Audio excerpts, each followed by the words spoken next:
Assalamualaikum warahmatullahi wabarakatuh. Selamat malam. Jumpa lagi dengan saya Tama dalam Ada Apa Gerangan. Bagaimana kabar kalian? Semoga selalu diberikan kesehatan dan juga rizki yang cukup. Setelah sebelumnya kalian dibuat baper oleh cerita dari Bang Ube, kali ini masih tentang sebuah pendakian mistis di Gunung Penanggungan.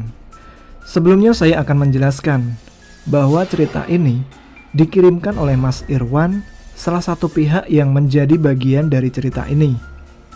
Beliau sekalian ingin mengklarifikasi kejadian sebenarnya dari cerita yang sebelumnya sempat dikirimkan oleh orang lain ke channel lainnya.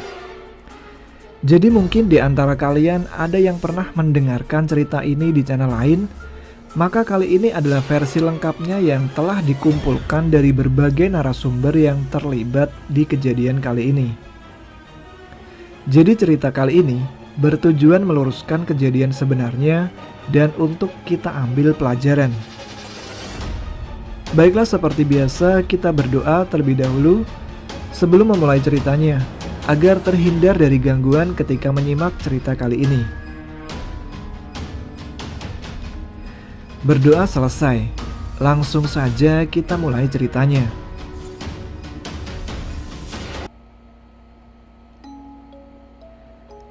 Assalamualaikum warahmatullahi wabarakatuh.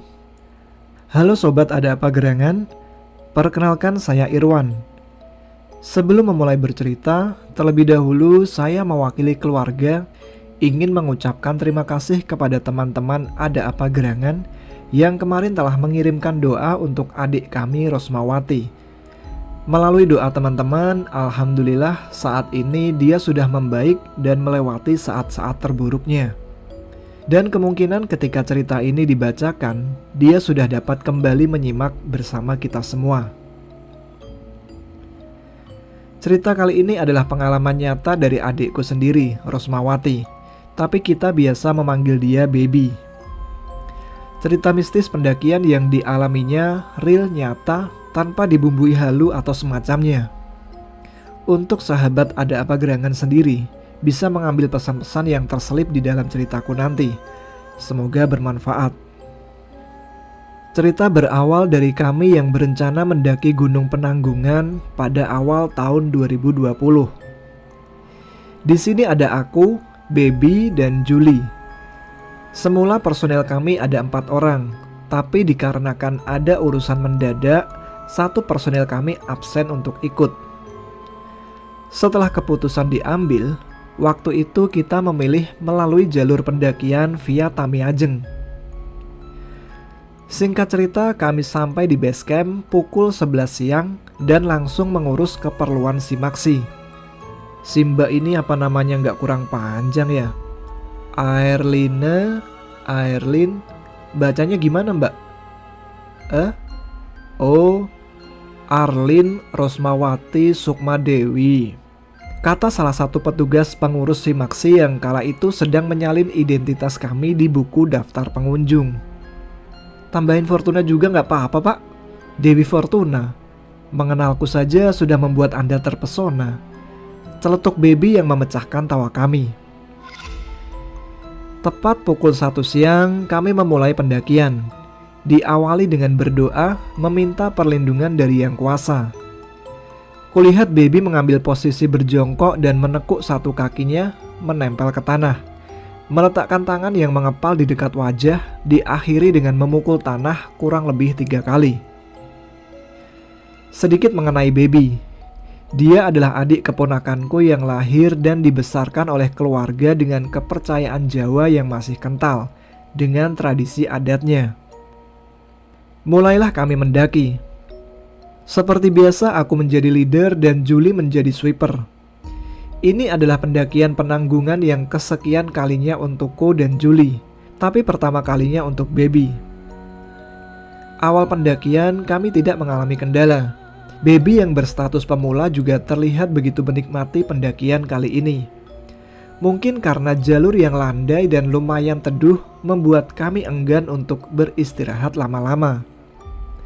Setelah melewati pos 2, kami beristirahat hanya untuk sekedar minum, lalu kembali melanjutkan perjalanan. pos 2 menuju pos 3, jalur sudah mulai menanjak. Tapi kulihat Baby sangat baik menapakkan kakinya di jalur pendakian.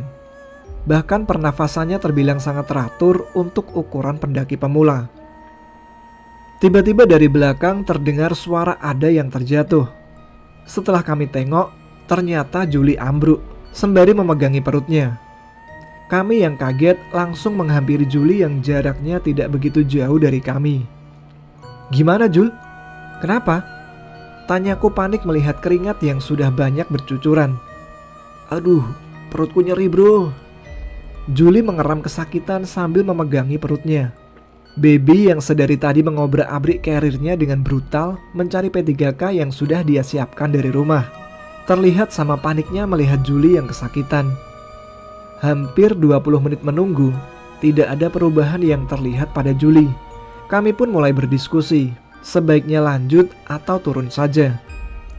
Setelah melalui cekcok yang cukup rumit, Julie menyarankan kalau dia ingin turun sendiri, sedangkan aku dan Baby melanjutkan pendakian. Tapi Baby menolak dan berdalih, "Aku gak bisa tanpamu, kita naik bareng, turun juga bareng dong." Julie meyakinkan kami bahwa dirinya akan baik-baik saja, tapi tidak dengan Baby yang makin terlihat khawatir dengan keadaan Julie. Akhirnya akulah yang mengambil jalan tengah. Ku tinggalkan Baby di samping jalur pendakian dan kuniatkan akan segera kembali setelah mengantar Julie menuju ke base camp. "Tunggu di sini, Baby jangan kemana-mana ya. Mas Wan ngantar Mas Julie turun. Nanti balik lagi, tunggu ya," pesanku kepadanya, dan disetujui dengan anggukan. Aku bergegas turun mengingat waktu yang sudah menunjukkan jam 3 sore lebih. Aku sedikit kesulitan karena aku harus membawa 2 carrier. Aku gak kepikiran kenapa tidak kutinggalkan carrierku bersama Baby. Mungkin karena panik.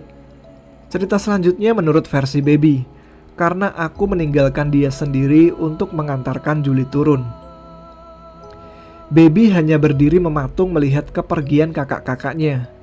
Rasanya dia ingin beranjak dari tempatnya berdiri dan berlari menyusul. Sedetik itu juga Baby ingat kata-kata Mas Wan agar dia tetap di sini dan menunggunya kembali. Baby memutuskan untuk duduk sambil berdoa untuk kebaikan Mas Julie. Kurang dari 10 menit, bahkan mungkin hanya 8 menit, Baby dikagetkan dengan suara Mas Wan. "Dek, ayo lanjut. Keburu ketemu malam di jalur," sambil membantu Baby berdiri dari posisinya duduk. "Mas Julie gimana mas? Kok cepat?" tanya Baby penasaran. "Udah gak apa-apa, ayo," ajak Mas Wan lagi sambil menggandeng tangan kanan Baby. Trek kali ini membuat Baby hampir terjatuh beberapa kali, tapi Mas Wan selalu berhasil menangkapnya untuk kembali berdiri. Sama sekali gak ada yang aneh dengan Mas Wan. Dia selayaknya Mas Wan yang dikenal. Terdengar alarm azan dari HP berbunyi, pertanda waktu asar telah tiba. Baby meminta break untuk melakukan sholat asar dan mengajak Mas Wan untuk berjamaah. "Tunggu ya, aku pipis dulu," kata Mas Wan sambil beranjak meninggalkan Baby. Baby yang sudah bersiap-siap pun harus menunggunya lagi. Dibuka lagi mukenanya.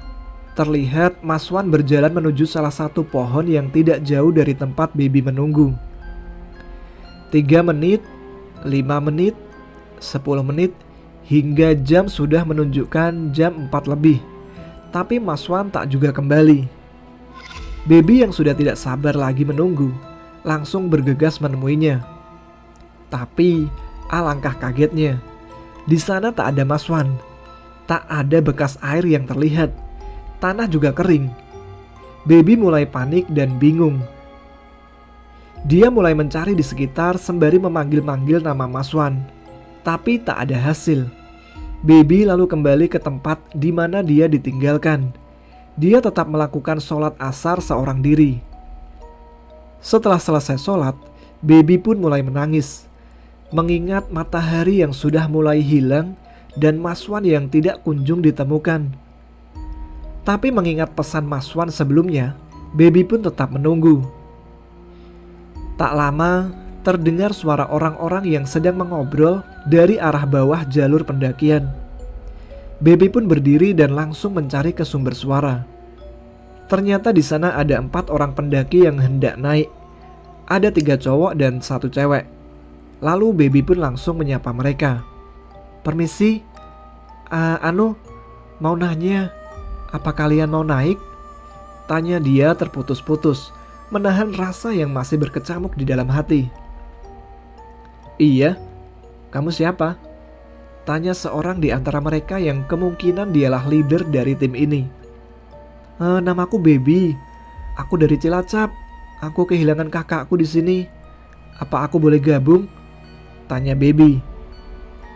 "Ini masih jam 5 lebih. Ayo kita cari kakakmu dulu di sekitar sini." "Oh iya, aku Azam, leader dari timku. Ini Mas Vicky, Mbak Eli, dan dia itu Rizky. Kami dari Bekasi." Jelasnya memperkenalkan nama-nama anggotanya. Setelah Baby selesai menjelaskan bahwa dia kehilangan kakaknya, Azam merasa tak tega ketika melihat air mata Baby mengalir jatuh membasahi pipinya yang cabi. Azam lalu memutuskan untuk membantu mencari Mas Wan di sekitar area terakhir yang ditinggalkan, tentunya dengan persetujuan anggota tim yang lain.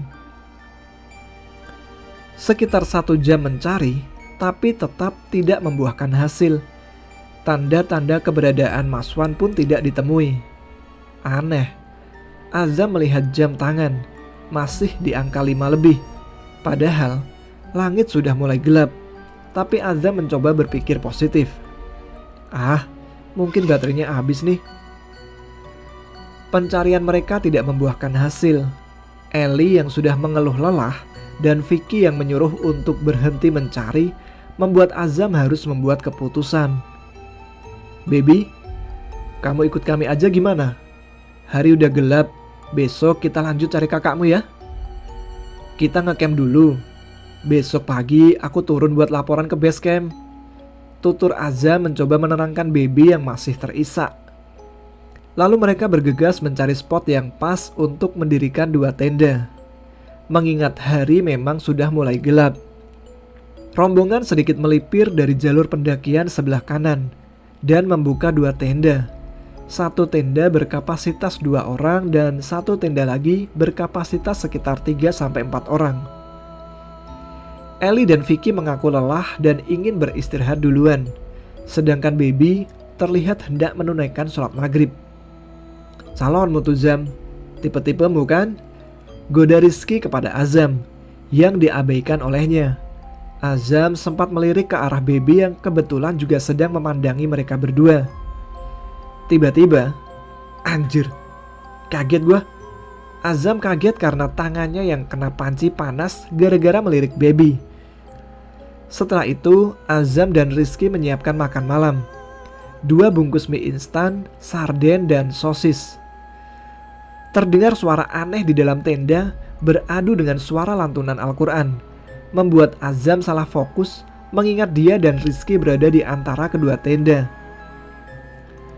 "Anjir, gua horny." Rizky yang keluar dari tenda mengaku sempat melihat Vicky dan Eli bermesraan di dalam tenda. "Pergi lu sana, berisik aja lu," sahut Azam sambil memakan mie. "Mas Azam gak sholat?" Azam spontan kaget karena tidak menyadari bahwa Baby yang sudah ada di sampingnya membuat dia tersedak. "Iya, aku lagi gak sholat," jawab Azam sekenanya. "Baby, mau mie? Atau mau aku bikinin apa nih? Ada bawa logistik gak?" tanya Azam sedikit khawatir. "Cie, pantes. Cocok lah, cocok." Eli yang baru keluar dari tenda langsung menggoda Azam. "Tarik mang." Disusul Vicky dari belakang Eli. "Jangan sampai lolos tuh," tambah Rizky yang ikut menggodanya. Azam melirik ke arah Baby yang wajahnya terlihat datar, seperti sedang melamun. Tak lama kemudian, Baby berpamitan ingin beristirahat duluan. Wajahnya terlihat putih pucat, walaupun masih terlihat cantik alami. Setelah itu, Azam, Rizky, Vicky, dan Eli pun masuk ke tenda yang satunya. Langit makin gelap, udara malam pun makin terasa dingin. Azam menyempatkan menengok Baby yang sendirian di dalam tenda. Terlihat dia tidur nyenyak. Lalu Azam meminta Ellie untuk menemani baby, karena Ellie satu-satunya perempuan di antara mereka. Dengan ogah-ogahan, Ellie mengiyakan. Saat itu perkiraan Azam sudah jam 9 atau paling enggak jam 10 malam. Tapi ketika melihat jam, masih menunjukkan jam 5 lebih. Azam pun memutuskan untuk tidur. Tak sampai beberapa lama, dia sudah terlelap. Di dalam lelap tidurnya, tiba-tiba, Vicky, Azam, Rizky, bangun. Baby kesurupan tuh, baby kesurupan. Suara keras Ellie membangunkan semuanya. Seperti mendengar petir yang menyambar, mereka pun langsung berhamburan keluar tenda. Dan benar saja, terlihat baby sudah menari dengan gemulainya. Hijab yang dikenakannya sudah berganti fungsi menjadi selendang. Matanya masih tertutup rapat. Rambut panjang sepinggang yang terurai memberikan kesan anggun tapi sekaligus menakutkan. Baby. Mereka pun mencoba membangunkannya. Panik, bingung, Azam sudah membaca ayat suci yang dia tahu tapi sia-sia. Lalu terdengar baby mulai mendendangkan lagu Jawa. Tak ada yang tahu lagu apa yang dinyanyikan baby, tapi ada beberapa syair yang bisa mereka tangkap, yang artinya, jangan kau merusak peninggalanku. Siang malam di sini kujaga. Semua yang ada di sana tak tahu lagi harus dengan cara apa membangunkan baby. Azam mencoba berkomunikasi dengan sosok yang ada di dalam tubuh baby. Maafkan kami. Kalau kami sudah berbuat salah, tolong ampuni kesalahan kami. Kami akan memperbaikinya dan tidak akan mengulanginya lagi. Tubuh yang sudah mulai lemas, serasa semua sendi bergetar sangat luas tanpa terkendali. Kamu semua, turun saja. Aku tidak sudi kalau kalian pada ngerusak tinggalanku. Aku gak pengen anak ini ikut di duniamu. Aku ingin bawa anak ini. Aku suka sama anak ini. Tutur kata yang begitu saja terlontar dari bibir baby. Lalu dia pun kembali menari dan semua yang ada di situ pun kembali beristighfar. Entah sudah berapa lama baby menari sampai tak tahu lagi bagaimana cara menghentikannya. Baby, aku minta maaf. Aku sungguh minta maaf baby. Baby. Teriak Ellie yang tiba-tiba menangis, bersimpuh sambil memegangi salah satu kaki baby. Membuat Azam bingung. Dan alangkah kagetnya, baby yang sedari tadi menari mendadak terhenti dan jatuh terkulai lemas. Rizky yang tepat berada di belakang baby pun sigap menangkap tubuhnya. Gimana ini Zam? Tanya Rizky panik. Aku gak tahu Riz, sahut Azam sambil memandang Ellie yang waktu itu masih ditenangkan Vicky. El, apa ini ada hubungannya sama kamu? Tolong jawab, tanya Azam sedikit keras kepadanya. Aku minta maaf Zam, aku gak tahu, jawab Ellie bercampur tangis. Azam lalu menggendong baby masuk ke dalam tenda, diikuti Rizky yang mengekor di belakangnya. Sedangkan Vicky mentatih Ellie ke tenda satunya. Zam, kita bawa baby turun aja sekarang yuk, gimana? Tanya Rizky. Azam pun hanya bisa terdiam memandangi baby yang semakin pucat. Azam dan Rizky beranjak menuju tenda sebelah, berniat mendiskusikan usulan Rizky kepada Ellie dan Vicky. Tapi baru saja memulai diskusi, terdengar suara geraman yang sangat berat dari luar. Astagfirullah, baby.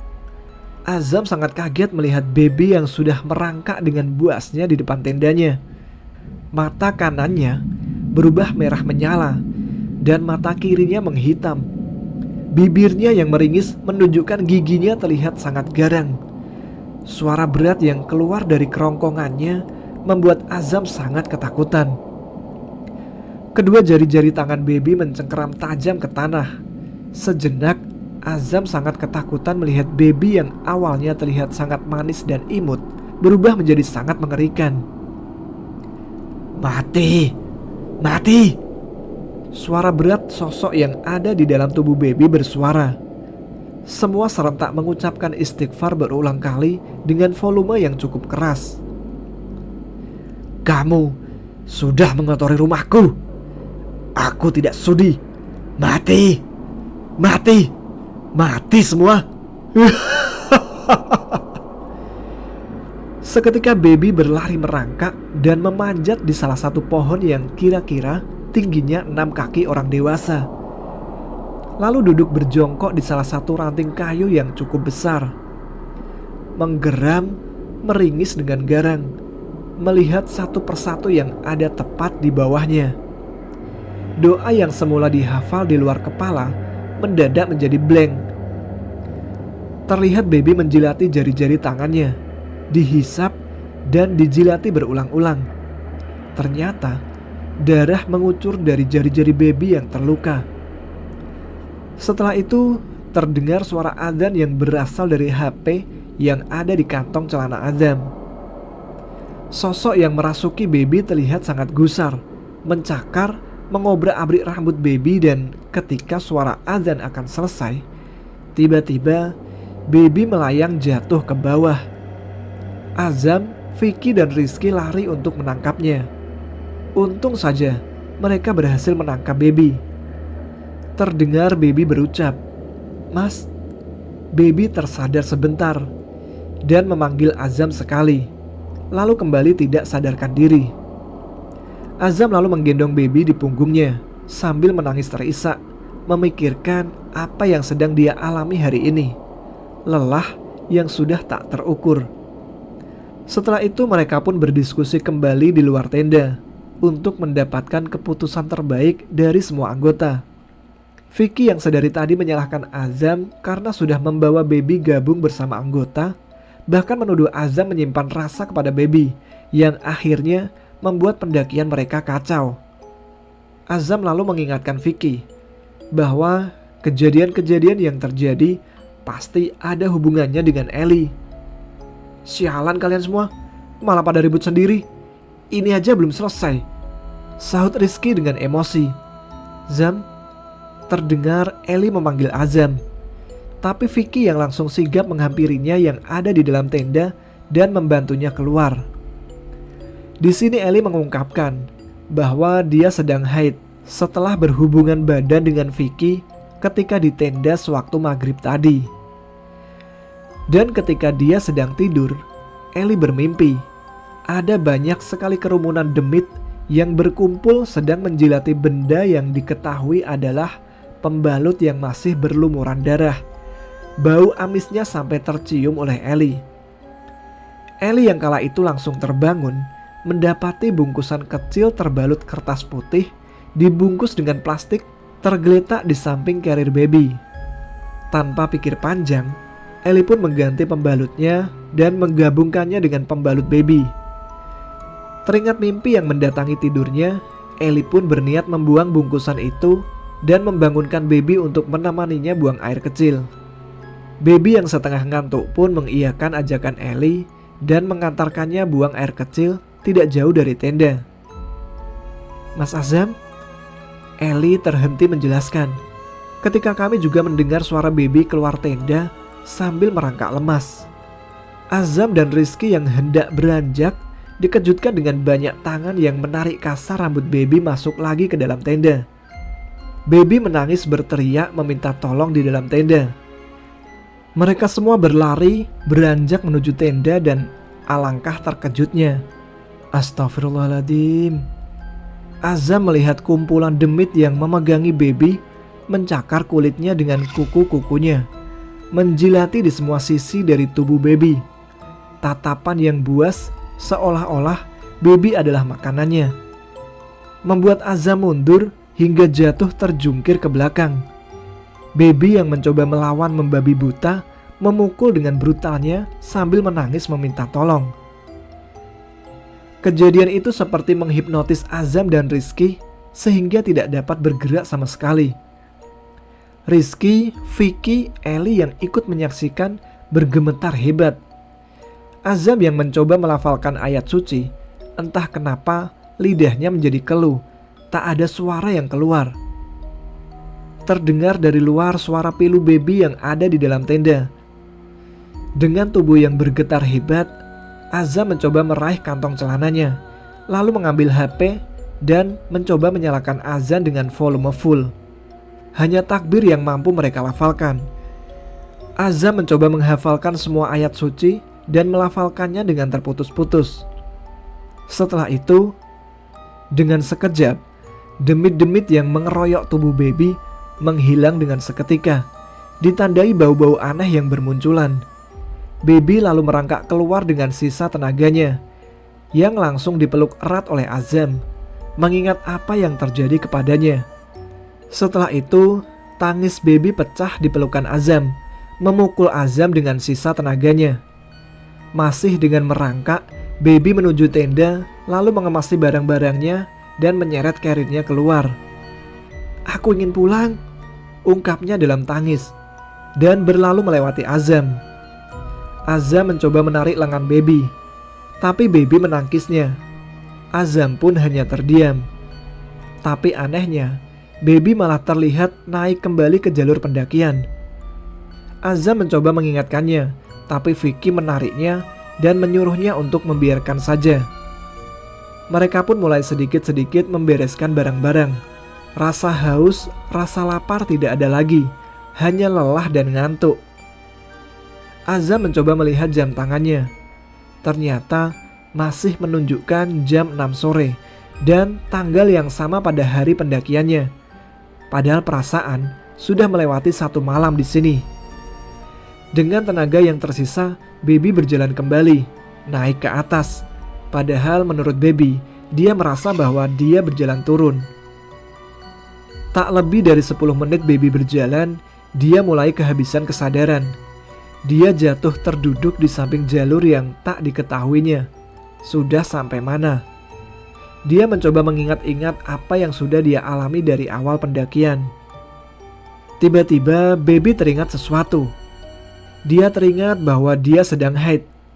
Dicarinya bungkusan pembalutnya, diobrak-abrik isi karirnya, tapi tak ditemuinya benda sialan itu. Baby tak habis pikir. Yang seharusnya jadwal haidnya masih 7-8 hari lagi, bulan ini datang lebih awal. Mungkin karena aktivitas berlebih.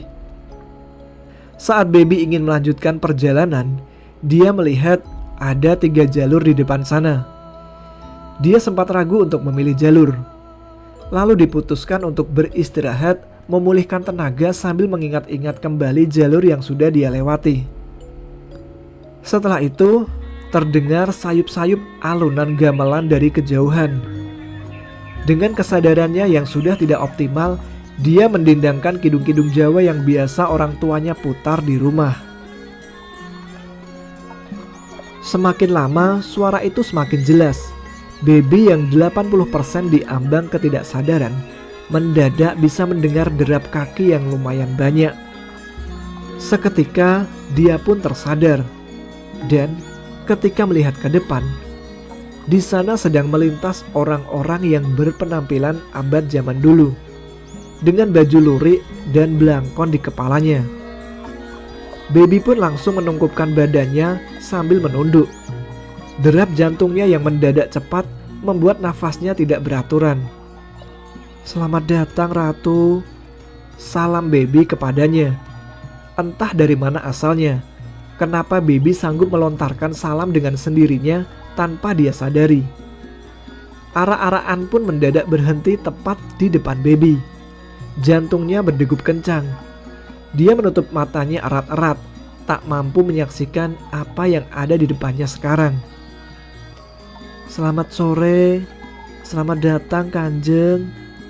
Perkenalkan, nama saya Arlin Rosmawati Sukmadewi," sapa baby ramah, dan anehnya, dia seperti merasa bukan dia sendiri yang mengucapkan. "Oh alah, kedatangan tamu toh. Ayo ikut aku," jawab suara wanita yang ada di dalam kereta kencana. "Mohon maaf Kanjeng, saya masih kotor. Saya ingin pulang Kanjeng," jawab baby sekenanya.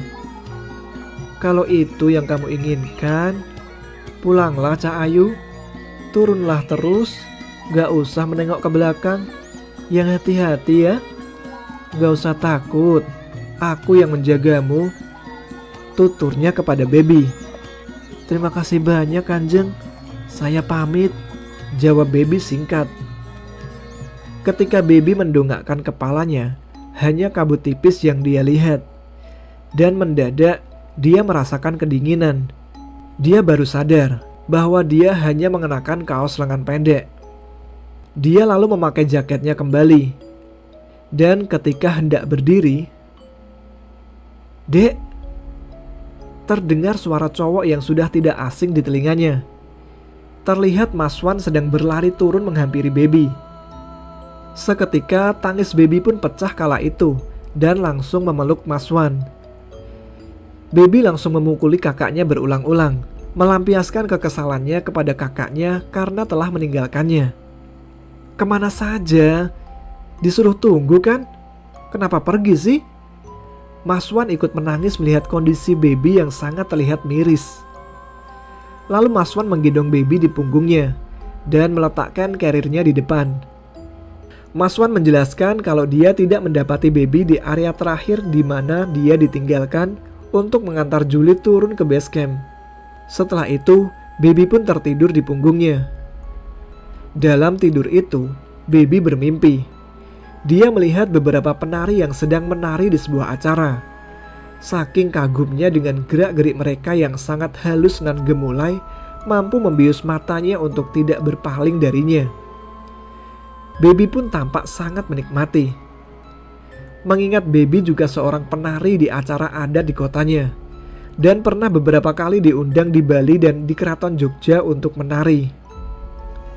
Menurut penuturan Mas Wan, karena dia kelelahan setelah mencari Baby sampai ke puncak lalu turun lagi sebelum mendapati Baby di jalur pendakian, membuat tenaganya terkuras dan mereka berdua pun jatuh. Mas Wan sangat kaget mendapati Baby hanya diam ketika ikut jatuh bersamanya.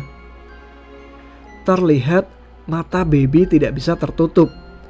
Dipanggilnya nama Baby berulang-ulang, tapi tak juga menyahut.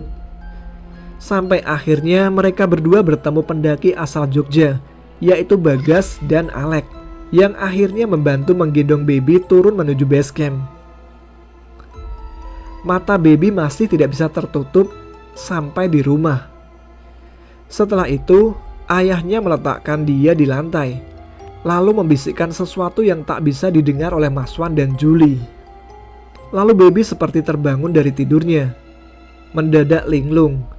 Tapi alhamdulillah masih baik-baik saja sampai cerita ini bisa kalian dengarkan. Sekian cerita dari saya. Terima kasih teman-teman setia Ada Apa Gerangan. Semoga dapat dijadikan pelajaran. Jaga kesopanan dan etika ketika mendaki gunung. Jangan sampai hanya untuk kesenangan semata kita lupa untuk menjaga kelestariannya.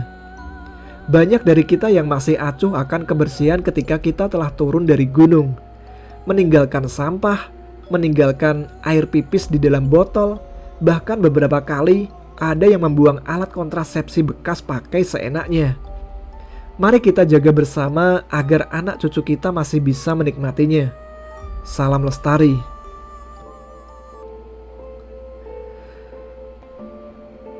Terima kasih Mas Irwan untuk cerita dan pesan-pesannya. Semoga Mbak Rosmawati dan kita semua selalu diberikan kesehatan. Terima kasih sekali lagi kepada teman-teman yang selalu hadir menyimak setiap episode Ada Apa Gerangan. Kali ini salam untuk Mas Ferdi NRD, Bunda Zidan, Mas Chelsea Kurniawan, Mbak Yuana Hogan, dan Mbak Lisa Danti yang menjadi komentar pertama di episode sebelumnya. Sekian episode kali ini, jangan lewatkan episode selanjutnya. Jadi silahkan subscribe dan aktifkan notifikasinya. Baiklah, sampai di sini dulu saya Tama menemani teman-teman. Jumpa lagi di lain kesempatan. Tetap semangat, jaga kesehatan. Selamat malam. Assalamualaikum warahmatullahi wabarakatuh.